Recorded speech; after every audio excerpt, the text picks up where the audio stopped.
Picture a modern graduation ceremony.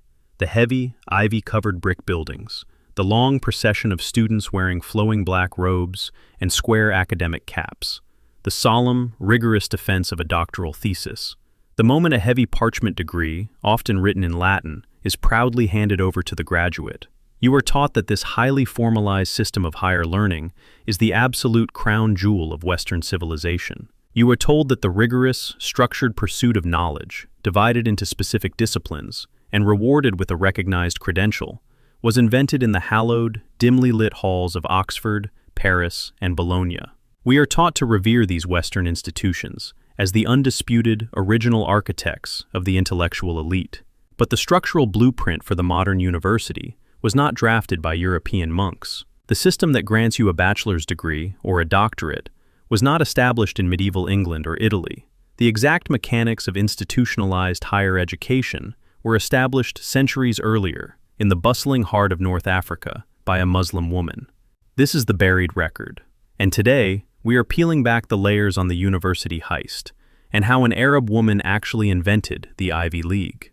What follows is the story of massive institutional appropriation that the Western academic establishment absolutely does not want you to know. If you are the kind of person who questions the ivory towers of Western supremacy, if you want to know the actual history of how the modern mind is credentialed and legitimized, you are in the right place. Hit subscribe. We dig into buried records like this every single day. Let us begin by looking at the official timeline, the version of academic history you were tested on in school. The narrative of the university is perhaps the most fiercely guarded cultural myth in the Western world, because it is the ultimate proof the West uses to legitimize its intellectual dominance over the rest of the globe. The textbook tells you a story of a Europe trapped in the intellectual wasteland of the Dark Ages. For centuries, the only people in Europe who could read or write were isolated monks locked inside heavily guarded monasteries, copying religious texts. Knowledge was entirely controlled by the church, and there was absolutely no formalized public system of higher, secular education. Then, according to the standard, highly curated narrative, an absolute miracle occurs at the end of the 11th century. Suddenly, almost out of nowhere, European scholars figure out how to organize themselves into complex academic guilds. The textbook claims that in the year 1088, the University of Bologna is founded in Italy. Shortly after, the University of Paris and Oxford University miraculously appear. We are told that these brilliant European men spontaneously invented the concept of a degree-granting institution. We are taught that they alone invented the collegiate administrative system, the academic peer review, and the formal defense of a thesis. The West crowns itself the absolute, isolated genius of higher education. They proudly declare that the concept of going to a university, taking specialized courses, and graduating with a recognized credential is the pure, unadulterated invention of the European mind. They use this narrative to position the Ivy League and the grand, ancient universities of Europe as the ultimate, unquestionable gatekeepers of human intelligence. But if you actually dig into the historical archives, if you look at the physical timelines of institutional learning, and if you look at the highly advanced, highly structured educational empires of the Islamic world, centuries before the first European university was ever built, that beautiful, isolated narrative of Western academic genius completely collapses. To find the true, original architect of the degree-granting university, we have to completely abandon the damp, freezing academic halls of medieval Europe. We have to travel back in time, over 200 years before the University of Bologna was ever conceived. We have to travel to the vibrant, highly advanced civilization of 9th century North Africa. In the year 859, a massive wave of migration brought a wealthy merchant family from the city of Kairouan, in modern-day Tunisia, to the bustling city of Fez, in modern-day Morocco. In this family was a brilliant, highly educated young Arab woman named Fatima al-Fihri. When her father and husband passed away, Fatima inherited a massive fortune.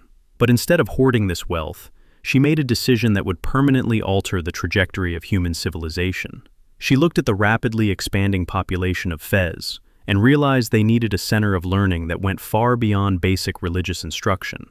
They needed a massive, dedicated institution that could produce master scholars, advanced mathematicians, astronomers, and philosophers. So, using her own massive inheritance, Fatima al-Fihri purchased a large plot of land and oversaw the construction of an enormous complex. She named it al-Qarawiyyin. The Western textbook might occasionally mention al-Qarawiyyin as a prominent historical mosque, but that is a massive, deliberate understatement designed to obscure its true historical function. Under Fatima's direct vision and funding, al-Qarawiyyin rapidly evolved into something the world had never seen before. It was not just a place of prayer. It was the absolute first formalized, degree-granting educational institution in recorded history. It was the world's first true university, and it was operating at a level of academic sophistication that European monks could not even begin to comprehend. Hundreds of years before Oxford existed, Fatima's institution in Fez had established the exact academic structure that modern Western universities use today. Students traveled from all over the world, crossing continents, to attend. They did not just sit and listen to random lectures. They enrolled in highly specific, specialized courses of study. They studied advanced mathematics, astronomy, medicine, grammar, logic, and music. And most importantly, they did not just leave when they felt like it. Al-Qarawiyyin instituted a rigorous, formal system of testing and credentialing. To graduate, a student had to endure a grueling public examination. They had to sit before a panel of recognized master scholars and verbally defend their knowledge, their research, and their thesis. If the students successfully defended their work against the relentless questioning of the masters, the panel would grant them a formal, written license. In Arabic, this formal license was called an Ijazah. It was literally a piece of paper that legally certified the student had mastered a specific field of study and possessed the institutional authority to go out and teach it to others. The Ijazah is the absolute, undeniable, direct historical precursor to the modern bachelor's and doctorate degrees. It was the very first time in human history that higher learning was officially institutionalized, peer-reviewed, and certified with a formal credential. Fatima al-Fihri had essentially invented the architecture of the modern academic degree, and she did it in the year 859. But the blueprint she laid down goes even deeper than just the degree itself. Think about how modern Ivy League universities survive today. How does Harvard or Yale fund their massive libraries, their towering buildings, and their elite faculty? They use a university endowment, a massive, legally protected trust fund. You are taught this financial structure is a brilliant mechanism of modern Western capitalism and institutional planning. But Fatima al-Fihri invented that exact financial mechanism too. When al-Qarawiyyin, she established it under the strict Islamic legal concept of the Kef. A waqf is an irrevocable charitable endowment. She legally locked the funds and the land so that the principal could never be sold or STDK. However, the profits generated from the surrounding agricultural land and businesses tied to the waqf would permanently pay for the university's upkeep, the expansion of the massive library, and the salaries of the professors. She invented the University Trust Fund, ensuring that her institution would outlive her by 1,000 years. And Blueprint did not stay al-Qar across the Islamic world. It birthed the massive, highly structured madrasa system. By the 11th century, cities like Baghdad, Cairo, and Damascus were filled with massive, state-funded universities, all using Fatima's blueprint of specialized courses, thesis defenses, endowments, and the granting of the Ijazah degree. So, a massive, terrifying question emerges for the defenders of the Western intellectual myth. If the absolute foundational blueprint for the university, the specialized curriculum, the university endowment, the thesis defense, and the granting of a formal degree were all invented and perfected in the Islamic world centuries earlier, how did those exact same complex administrative structures suddenly become the original cornerstone of the European university system in GD, Paris, and Bologna? To answer that terrifying question, we have to completely dismantle the romanticized image of the isolated European monk having a spontaneous stroke of administrative genius. We have to look at the massive, highly organized, and deliberately obscured academic extraction network of the Middle Ages. You are taught that the European university system was a closed loop. You are told that in cities like Bologna, Paris, GD, and Oxford, European scholars simply gathered together, read some ancient Greek texts, and naturally evolved into degree-granting institutions. The Western narrative violently insists that the architecture of higher education was a purely European invention, completely untainted by the outside world. But the physical and geographical reality of the 11th and 12th centuries destroys that myth completely. During this time, Northern Europe was, administratively and intellectually, a backwater. They did not have the financial models, the organizational frameworks, or the pedagogical structures to build massive, self-sustaining universities. But just across the Mediterranean, and directly across the Pyrenees Mountains in Spain, the Islamic world was operating a massive, highly sophisticated network of universities and colleges, known as the madrasa system. In Islamic Spain, known as Al-Andalus, cities like Córdoba, Seville, and Granada were the undisputed intellectual capitals of the world. They possessed massive, state-funded universities, vast libraries, and an institutionalized system of higher learning that completely dwarfed anything in Christian Europe. And European scholars knew it. In the 11th and 12th centuries, Europe experienced a massive intellectual hunger. But they did not satisfy this hunger by looking inward. They executed a massive, highly organized academic pilgrimage. European monks, scholars, and future university founders flooded into Islamic Spain, Sicily, and North Africa. Men like Adelard of Bath, Gerard of Cremona, and Daniel of Morley did not just cross borders to translate books. They physically embedded themselves in the highly structured Islamic academic world. When these European scholars walked into the Islamic universities, they were not just stunned by the advanced mathematics and medicine being taught. They were completely mesmerized by how it was being taught. They were observing, taking meticulous notes on, and systematically copying the exact administrative and structural blueprint pioneered by Fatima al-Fihri centuries earlier. Let us look at the exact mechanisms they extracted. First, the Europeans observed the financial engine of the university, the Islamic Waqf. They saw how the irrevocable charitable endowment funded the institution, paid the professors, and provided housing for the students entirely independent from the state or the whims of a king. When the Europeans returned home to establish their own colleges in Paris and Oxford, they directly copied this exact financial and legal structure. The entire collegiate system of Oxford and Cambridge, where individual colleges are funded by independent, irrevocable trusts and land grants, is a direct, undeniable administrative clone of the Islamic Waqf.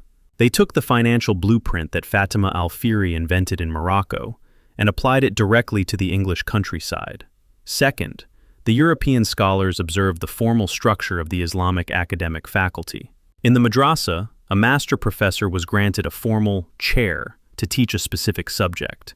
The students would sit in a formal circle, known in Arabic as a halaqah, around the professor's chair. Today, when a modern Ivy League university grants an elite professor an endowed chair, they are directly echoing the exact physical and administrative structure of the Islamic teaching circle. But the absolute greatest institutional theft occurred with the credential itself, the degree. The European scholars witnessed the grueling, highly formalized process of the Islamic thesis defense. They watched as a student sat before a panel of master scholars, fiercely debating and defending their knowledge. They saw the ultimate prize handed to the successful graduate, the granting of the Ijazah. The Ijazah was not a vague letter of recommendation. It was a highly specific, legally binding, written license that certified the student had mastered the material and possessed the institutional authority to teach it to others. When the European scholars returned to Paris, Bologna, and Oxford to formalize their newly minted universities, they needed a way to legitimize their graduates. They needed a way to prove their students were masters. They did not invent a new system. They simply took the Islamic Ijazah and translated it directly into Latin. They called it the Licentia Docendi, the license to teach. The exact criteria for the Licentia Docendi in medieval Europe, the required years of specialized study, the mastery of specific texts, and the mandatory, grueling public defense before a panel of masters, were identical, step by step, to the Islamic Ijazah protocol that had been operating in North Africa and Islamic Spain for over 200 years. The West simply took the profound, highly formalized institutional architecture of the Islamic Golden Age and translated its administrative terminology into Latin. When you look at the founding charters of the first European universities, you are not looking at the spontaneous birth of Western academia. You are looking at the direct, heavily plagiarized administrative bylaws of the Islamic madrasa. The European founders took the specialized curriculum, the trust fund model, the the endowed chairs, the peer review, and the degree-granting authority, packaged them in Gothic brick and stone, and completely erased the original Eastern authors. They built the modern Ivy League on a stolen foundation, and the European academic establishment, eager to claim the dawn of institutional learning as an exclusively Western triumph, accepted it without question. They took this massively appropriated academic framework and built an entire ideological fortress around it. They used the concept of the university to prove that the Western mind was inherently superior, more organized, and more capable of rigorous, structured thought than the civilizations of the East. They built the ultimate, undisputed gatekeepers of human intelligence, using a blueprint they had systematically extracted from the Islamic world. But how deep does this academic heist actually go? Did the West just steal the invisible administrative rules, the endowments, and the licensing structure? Or did they steal the physical, undeniable symbols of the university itself? How is the absolute, undeniable proof of this massive institutional cover-up physically worn by every single Western graduate today? To understand the absolute, undeniable physical proof of this massive institutional heist, you have to look closely at the most sacred, universally recognized symbols of Western academia. You have to look at what every single university student on Earth physically wears when they graduate. Picture the traditional academic regalia, the voluminous, flowing black gown with wide sleeves. You are taught that this graduation gown is a remnant of medieval European clerical clothing. You are told that because the first European universities were started by Catholic monks, the graduates wear the traditional monastic habit. But if you actually look at the historical record of European monastic dress in the Middle Ages, monks did not wear flowing, opulent black silk or cotton robes with wide sleeves. They wore coarse, rough, tightly fitted wool tunics, usually tied with a simple rope, mostly in brown or unbleached gray. The European monk's habit was explicitly designed to represent brutal poverty and a rejection of worldly status. So where did the opulent, flowing black academic gown come from? It came directly from the master scholars of the Islamic world. In the highly advanced madrasas of the Islamic Golden Age, the master professors and the graduating students who had successfully earned their Ijazah wore a specific, traditional Arabic robe called a thawb or juba. It was a flowing, wide-sleeved outer garment, often black, worn to signify deep dignity, immense scholarly achievement, and absolute intellectual authority. When European scholars flooded into Islamic Spain and North Africa to study mathematics, medicine, and philosophy, they were desperate to be taken seriously. They were desperate to legitimize themselves. So, they did what any heavily outmatched student does. They physically copied their masters. When these European scholars returned to Christian Europe to teach, they refused to take off the Arabic Thawb. They wore the flowing black robes of the Islamic scholars in the damp halls of Paris and Oxford, specifically to project the elite, highly advanced status of the Eastern intellectuals they had just studied under. The graduation gown you wear when you receive a Western degree is not a Catholic monk's habit. It is a direct, undeniable physical clone of traditional Islamic scholarly dress. You are literally wearing the cultural garments of the Arab world, and the theft of the physical symbols does not stop at the robes. It is permanently embedded in the very language of the degree itself. Think about the absolute foundational credential of the Western university, the bachelor's degree. In Latin, and in formal academic ceremonies, it is called the Baccalaureate. Western etymologists will perform incredible mental gymnastics to explain where this word comes from.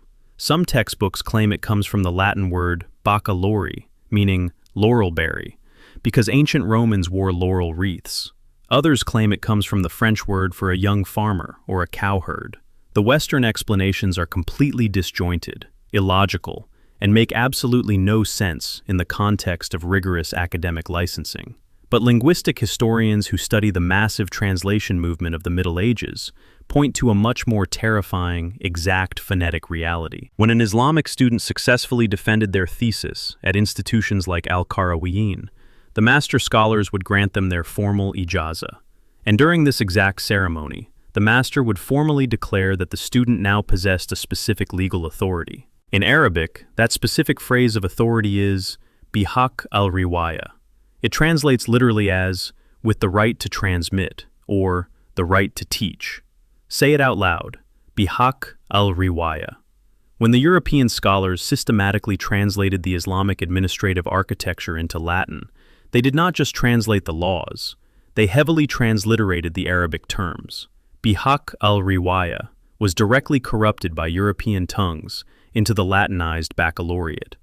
The phonetic transition is exact. The functional meaning, the right to teach, is exact. The context of the graduation ceremony is exact. The West did not invent the bachelor's degree. They took the Arabic phrase of intellectual licensing, mangled the pronunciation into Latin, and claimed they invented the very concept of the undergraduate credential. They took the administrative blueprint, the trust fund, the specialized faculty, the thesis defense, the graduation robes, and the literal Arabic name of the degree. So, how did the West successfully execute this massive institutional cover-up? How did they manage to completely erase Fatima al-Fihri and the brilliant Islamic architects of higher education from the global timeline? To understand the erasure, you have to look at the violent rewriting of history during the European Renaissance and the subsequent age of global colonialism. As European powers began to aggressively colonize the Middle East, Africa, and Asia, they needed a powerful psychological weapon. They needed a historical narrative that absolutely proved the Western mind was inherently, biologically, and culturally superior to the rest of the planet. They had to construct a myth that the East was a place of backwardness, irrationality, and intellectual darkness. They had to claim that the concepts of rigorous logic, scientific peer review, and organized higher learning were the exclusive copyrighted property of the white European male. And that meant completely erasing the Islamic roots of the university. If the British and French empires admitted that the very universities they were using to train their colonial governors, their scientists, and their military engineers were actually exact structural copies of an Islamic madrasa, the entire intellectual justification for European supremacy would instantly shatter. They could not claim to be bringing civilization and education to the brown and black people of the world if they were forced to admit that a North African Arab woman had actually invented the very institutions they were using to credential themselves. So, the Western academic establishment executed a massive, highly deliberate campaign of historical amnesia. When Western historians wrote the definitive, authorized history of education, they deliberately drew a straight, unbroken line from the ancient Greek academies, completely skipped over the centuries of the Islamic Golden Age, and landed directly in the lap of the European Middle Ages. They took Fatima al-Fihri, a woman who had literally built the world's first university over 200 years before Bologna or Oxford existed, and they quietly relegated her institution to a mere mosque. They took the brilliant, perfectly engineered administrative architecture of the Islamic world, smashed the original Arabic names off the foundation, and slapped a European patent on it. They built the Ivy League on a stolen blueprint. Today, we build massive multi-billion-dollar endowments for institutions like Harvard, Yale, and Oxford. We view these Western universities as the absolute, unquestionable gatekeepers of human intelligence. Millions of students go into massive debt just for the privilege of receiving a piece of parchment with a Latinized Arabic word printed on it, while wearing a traditional Arab scholar's robe. We sit in lecture halls and nod along as professors praise the unique, unparalleled, isolated genius of the European mind. We are told that the West alone crawled out of the darkness and figured out how to organize human knowledge. But the modern university was not born in Europe. It was entirely awakened, shaped, and permanently defined by a Muslim woman in 9th century Morocco. The Western university system is not a spontaneous European miracle. It is a massive, highly successful institutional heist. The West didn't invent higher education. They simply stole the syllabus from the Islamic world, put on the master's robes, and then convinced the rest of the planet that they had invented the school. Everything you just heard is documented. The massive, undeniable founding of al-Qarawiyyin in 859 AD is a historical reality. The exact structural presence of the Waqf, the Ijazah, and the thesis defense in the Islamic world centuries before Europe utilized them is an undisputed physical fact. The direct, heavily recorded migration of European scholars into Islamic educational centers is sitting right there in the archives. The question isn't whether it's true. The question is, why is the true mother of the modern university deliberately kept out of your textbook? If this completely shattered how you see the Ivy League, the academic degree, and the myth of Western intellectual supremacy, share it with someone who needs to hear this. The buried record demands the truth. Subscribe, and we will keep digging.